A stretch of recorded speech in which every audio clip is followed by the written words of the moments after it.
Uzi's impact on the way League of Legends is played professionally is still felt every day, even today. He was one of the early pioneers in League esports who helped redefine how a role should be played forever. He redefined the meaning of carry in AD carry, while everyone else thought it meant something totally different, and with an entire nation on his back, changed League of Legends forever. In this Skillcapped LoL esports collaboration, we're going to break down how Uzi introduced some of the most game-changing, most impactful, and most impressive concepts to the game that you can still use today to carry like Uzi, considered to be one of, if not the greatest AD carry of all time. So many players, even if they're new to League, may have heard of Uzi's greatness in the past, but it's hard to quantify how a single player could actually change a role forever. Surely, this is hyperbole, right? Well, let's take a trip to the past to see how ADC was played before Uzi came into the scene. Here's Piglet, one of the best ADCs of this era in Season 3, and a literal world champion. Piglet, like every other ADC, had the standard ADC mindset of how a teamfight should play out, as most solo queue players do today as well. It's simple, but makes sense. When a team fight starts, whichever ADC lives the longest will likely win the fight. Why? Because while most other champions are ability focused and have downtime in their damage, ADCs are unique in that they deal consistent DPS. So, as long as you stay alive and keep dealing damage, that's how you win fights. And that's exactly how a player like Piglet played fights out back in the day. Notice his extremely safe positioning towards the back of the fight at all times, prioritizing staying alive. His extreme safety even causes him to miss windows of opportunity to deal damage. It's only when the fight is clearly over that he finally commits to moving forward to clean up the Caitlyn. As you can see, all AD carries could think about was staying alive. And then came Uzi.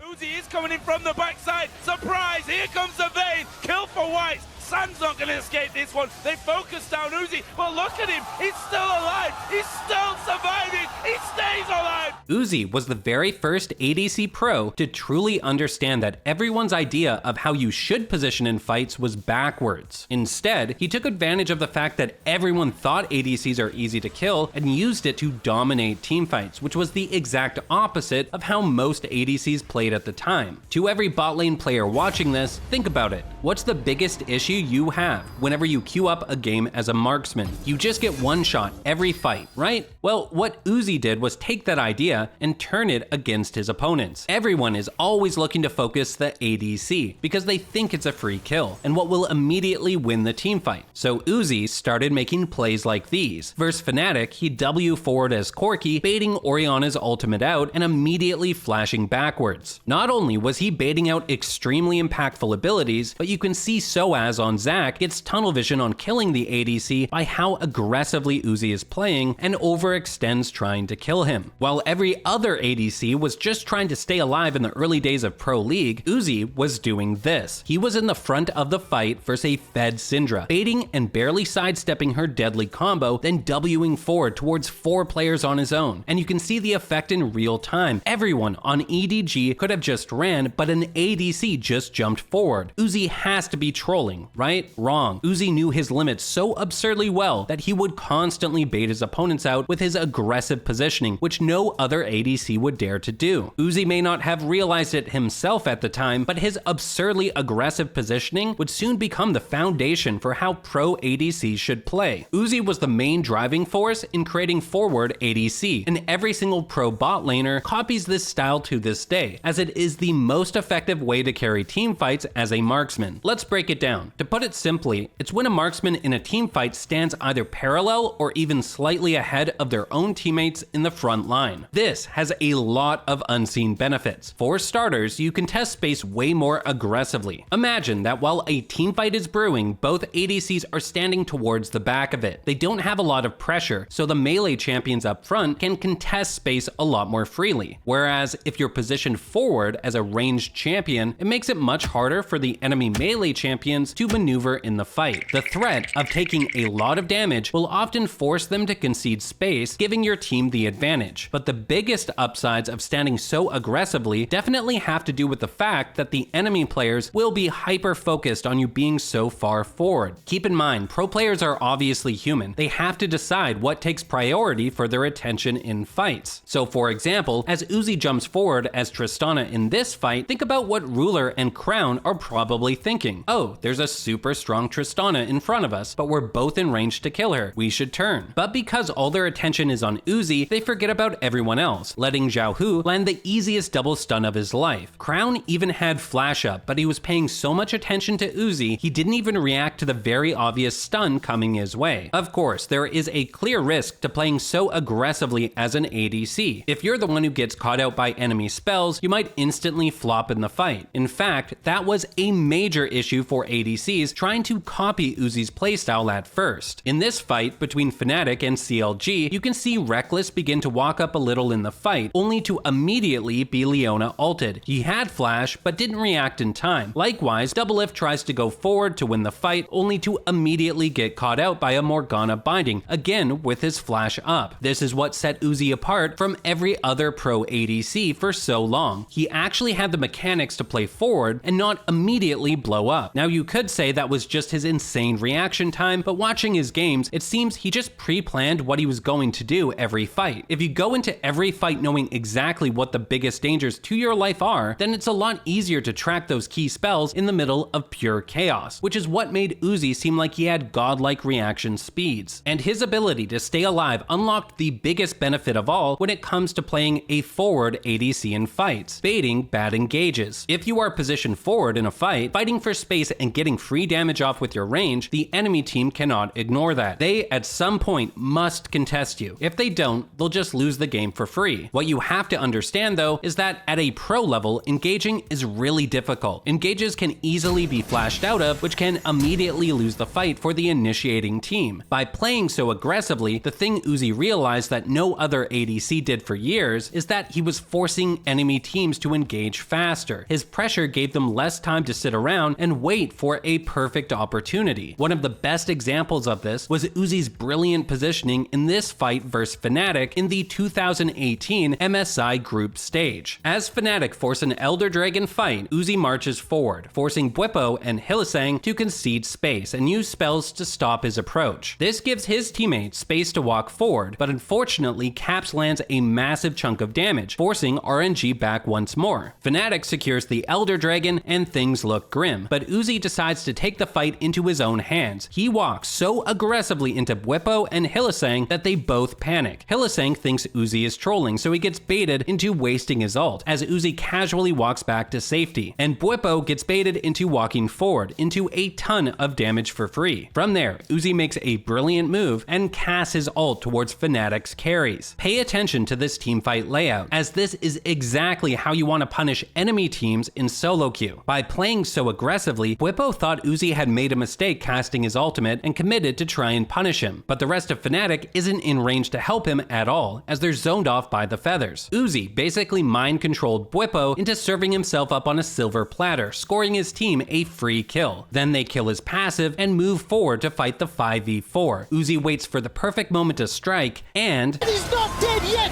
Finally, Xiao Hu takes him down! Royal! Well, he just flashes in with pure style to auto Fnatic to death, as their front line fell apart. That's exactly the type of team fighting that set Uzi so far ahead for years over other ADCs. He actually controlled the pace of the fight rather than just playing things safe and waiting to auto attack. As an ADC, it's super easy to be complacent while standing behind your front line, hitting enemy tanks, and just hoping you can out DPS the enemy team. But playing that way is precisely why it feels like ADC has no agency in their games. It's all up to your team to engage properly and set you up for success. But being proactive in how fights are played out and taking risks with his positioning is precisely how Uzi redefined the ADC role, and why everyone copies him to this day. Look at this insane positioning. He's sandwiching himself between 4 players, but he got away with it because of his insane micro movements in fights that you can really only appreciate when you slow them down. And no fight highlights just how precise Uzi's movement is better than in the 2018 MSI Finals when facing the legendary Kingzone team. As Uzi contests the mid push, Prey and Gorilla look to engage on him with a Varus ultimate out of nowhere. Everyone on Kingzone collapses with Gangplank ult and Sion drifting down the lane, but Uzi keeps calm. He realizes they're committing a lot into him, so notice how he waits till the last possible second to flash, baiting BDD into the tower.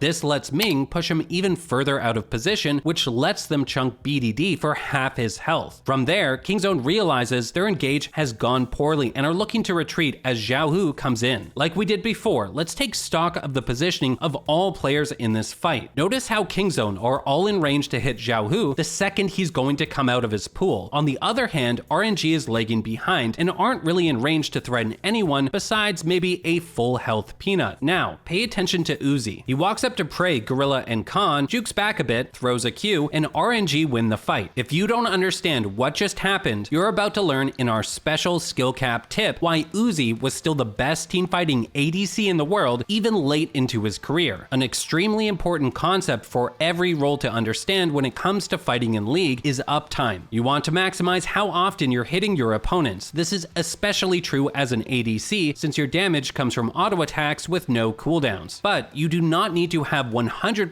uptime to win fights. You simply need to have more uptime than your opponents. So, for example, if you're only hitting someone 20% of the time, that is still good if your opponent can only hit your team 5% of the time. Even though you're not doing anything 80% of the time, you're still winning out over your opponents not having uptime at 95% of the time. Going back to the fight, that's the concept that allowed Uzi to dominate Kingzone. Pay very close attention as he walks up to Prey, because Uzi's micro movements are absolutely insane here. He walks up and pretends he's going to auto while Prey casts E, but he reads that Prey is going to turn and tethers him perfectly. Prey, wanting to maximize his uptime, turns right back to the fight, and Uzi reads that and turns at the exact same moment to cue him and walk forward. This is the impossible dilemma Uzi put Prey into within seconds of this fight. If Prey wants to help his team, Uzi will just threaten him with autos and Qs, but if he tries to contest Uzi, he just tether him again and waste his time. It's a no-win situation. Prey has no good options. That's why at this moment, you can see Uzi ready to tether back again, expecting Prey to contest him once more. But Prey showed proper respect. He knew Uzi wasn't going to misplay and decided to just let his frontline die, as this was a hopeless situation. And that's how Uzi destroyed this fight. He baited perfectly at the start, getting BDD super low to begin with, and with perfect spacing at the end, he gave his team uptime on the enemy frontline while denying 3 players uptime on his. Even though he didn't do any damage here, his brilliant positioning moves won the fight immediately. Hopefully it's clear just how much value positioning on the front lines as an ADC can provide. Although Uzi has long since retired, you can still see his playstyle in full effect to this day. Watch any pro ADC and they'll almost always be in the front lines, building space and baiting enemies in teamfights. This is Uzi's legacy and why he'll never be forgotten. He figured out the best way to play ADC years before anyone else and perfected it to become one of the most iconic ADCs of all time. Thanks for watching.